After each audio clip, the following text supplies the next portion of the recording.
Wonderful to see all of you here. Thank you so much for making TEDxOstrava possible. Maybe to earn a little bit of my right to be here, there's a fair percentage of Czech in me.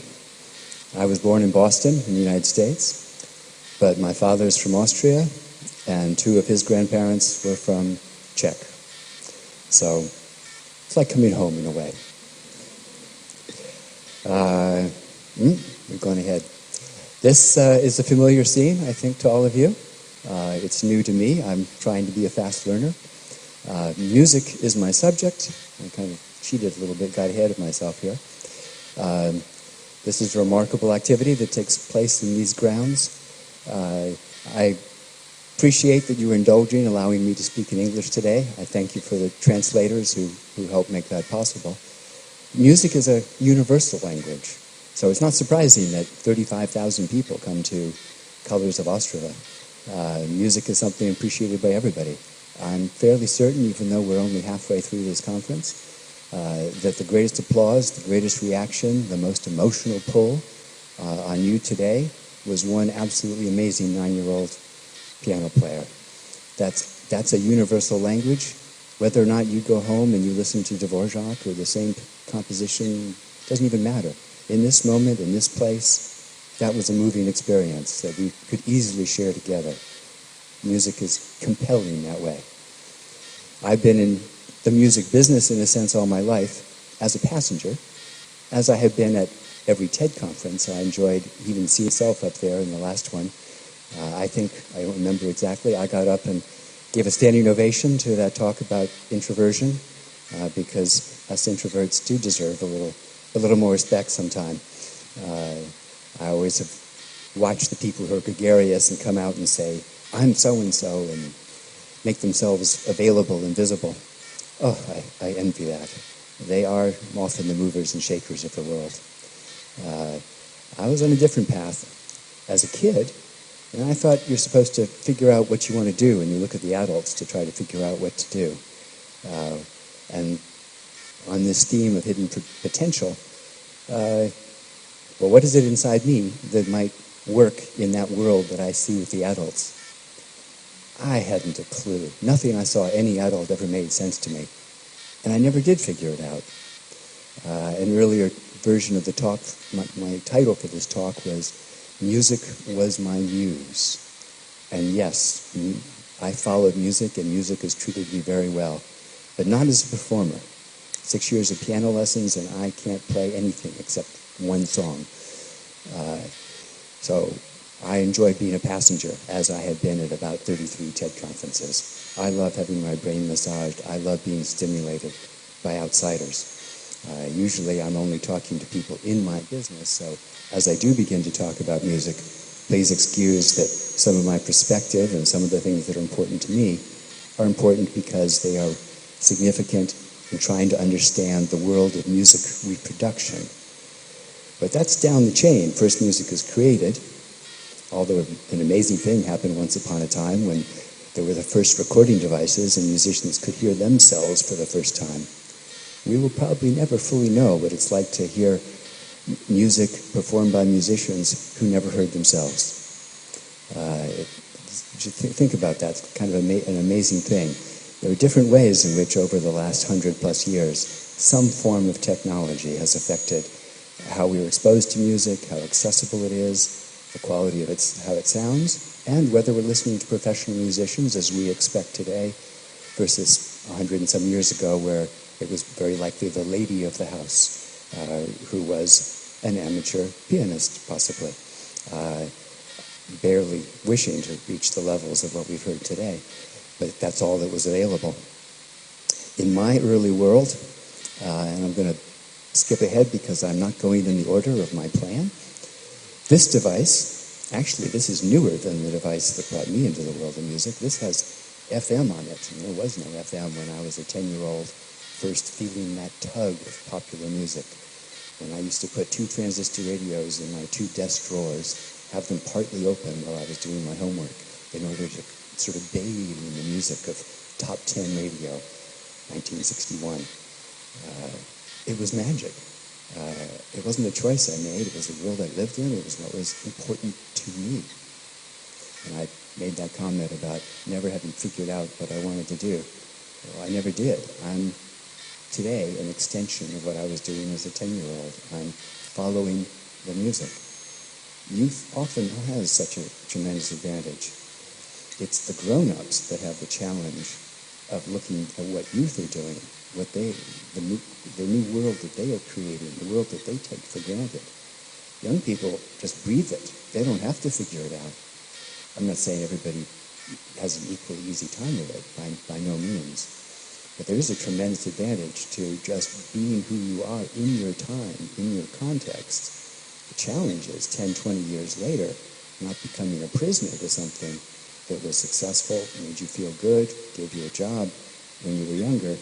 Now you're an unhappy lawyer, who knows what it is. And it's more difficult to look at the people that are younger than you. I remember being impressed at a BBC show some years ago when I was in the UK, kind of giving an overview of fashion and how many people were being sent to the beaches of Orange County, California, which is where I live today, to watch how the kids were dressing, because they would harvest that knowledge, that energy, bring it back to the UK design houses, and create the clothing that influences much of the world.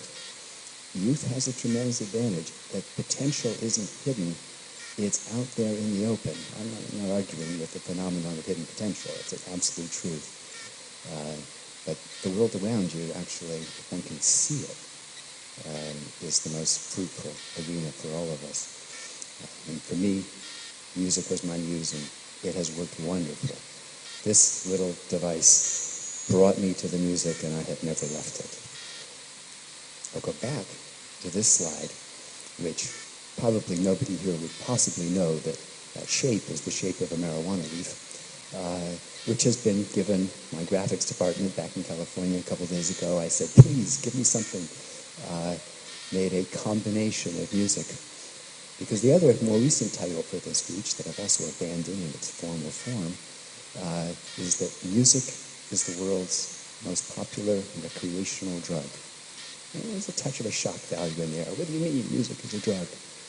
Well, if you think about why people listen to music, it's because it makes you feel. It makes you feel connected to emotions, inspires emotions, or it might be like yoga. You say it clears your head, or it energizes you, or it's a teenager, especially a teenage male at a certain kind of concert venue, heavy metal, banging their head in a sense, letting out that just energy you don't know what to do with. In so many ways and forms, people interact with music in a fashion that's very similar to the way they might interact with the chemical of their choice, most often in this world alcohol or coffee. I'm certainly a fan of that one.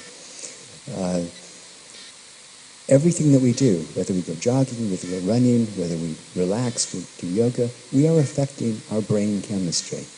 And there's a spectrum from subatomic math to subatomic physics, through chemistry to biology. It is all connected. And being a subatomic physicist doesn't really help you understand schizophrenia. There's a huge gap in between. Our knowledge as humans is just the tiniest little fraction. But chemistry is, in a sense, all biology. And brain function is chemistry. And anything you do that changes the balance of chemicals in your brain is, in a sense, the action of a kind of a drug. And music is possibly the most universal, the strongest acting, most common drug. And in that sense, as I said, this is a common language. I hope you enjoyed that music earlier today as much as I did. You'll be hearing from a DJ a little bit later today, someone who lives in the present. And it was fascinating talking with him last night as the speaker's dinner, as a fellow speaker. I envied that sense of him in the present. I'm so sorry if I'm embarrassing anyone giving anything away. But as someone who is less than half my age, he is doing what has come naturally to him. He discovered something, he found a path, he's doing something about it, he's balancing at that delicate edge of where you both need to lead an audience, you're catering to them, and on the other hand, you also you're both. You're catering to them and you're leading them, which is what musicians have to do. And the music is itself a product of the time. And that's sometimes very difficult. Musicians who are inclined toward the classical world, who are trying to supersede what Mozart and Beethoven ever did, well, they make music that I have to say personally does not work for me. It becomes comparatively an intellectual exercise. But for somebody else, it resonates, it stimulates them, it inspires them, it motivates them.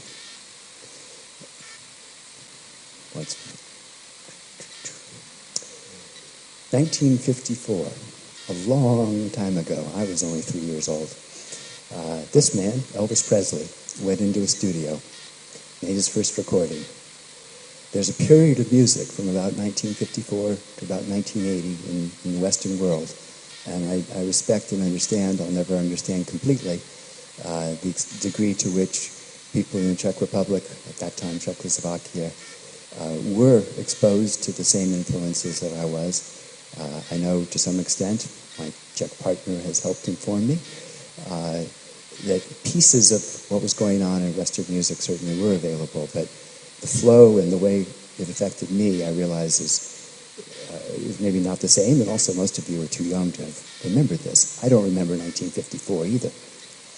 But Elvis Presley was, in a sense, the embodiment of an episode in musical history where, not to simplify, but to simplify a little bit, 50 years of American black blues was adapted by both black and white performers, combined often with a little bit of country and western, a little bit of Appalachian folk music from the British Isles, a number of influences and innovations, shaken together, simplified a bit, and turned into rock and roll.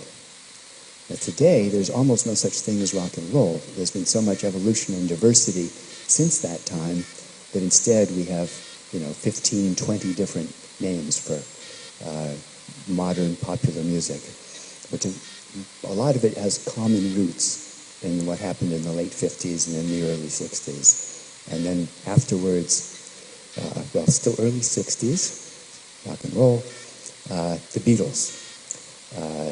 An amazing phenomenon, a group that more than any other, to my awareness, took much of the world, again, based in a sense around kind of a duopoly of the UK and the US, but took the world through a remarkable evolution. Most groups, most composers in the classical realm or in the modern realm figure out something they do that's a little special and they do it well. And to some extent, they become a prisoner of that way of performing and that way of composing. The Beatles were astonishing. From Meet the Beatles, I Want to Hold Your Hand, up through Sgt. Pepper's Lonely Heart Club Band, Revolver, all kinds of things in between. The changes were astonishing. And during those rare days, the days that I was caught up in and that my generation was caught up in, have you heard the new? Have you heard the new Beatles recording? Have you heard the new Rolling Stones? Some years later, have you heard the Doors? Have you heard Jimi Hendrix? Those were new experiences. Those were new drugs. Those were new ways of feeling. There was something I refer to as event status in the evolution of music, which made everybody, just about everybody, want to buy a hi-fi. My world, my version of following that muse of music. I couldn't create music. I wasn't frustrated by it. It wasn't something I wanted to do. I just wanted to hear it. I wanted to feel it. I wanted to take that journey. And that moving edge of the culture, part of the culture, protest music of the 60s, the folk music, Bob Dylan, Jimi Hendrix asking, "Are you experienced?" Wow. I felt like I was chasing a new experience and being given a new experience every day, every week. It was a compelling ride. And music is every bit as powerful today, but the music business is not the same today, and in part because it's not evolving and changing that quickly anymore. I realize I have about an hour left of what I want to say, and there's 60 seconds to do it. Jimi Hendrix and his "Are You Experienced?" I don't know if he's so far before your time that you've never heard him. It's worth it. It's worth a little exposure. You don't have to like him, but it's a he was remarkable. I made a comment about musicians hearing themselves for the first time. That was back in these days, the first creation of a new audience for music. FM radio did an amazing job of catering to a new audience and bringing that frontier of music to people such as myself. One radio station per city, Boston and New York and Los Angeles, that was playing album-oriented rock rather than just top 10 singles. I used to stay up till after midnight to listen to such a station in Boston that played classical music during the day, and at midnight they would change. I'm dead. So another time, I'll tell you about the Sony Walkman and how that changed the way we listen.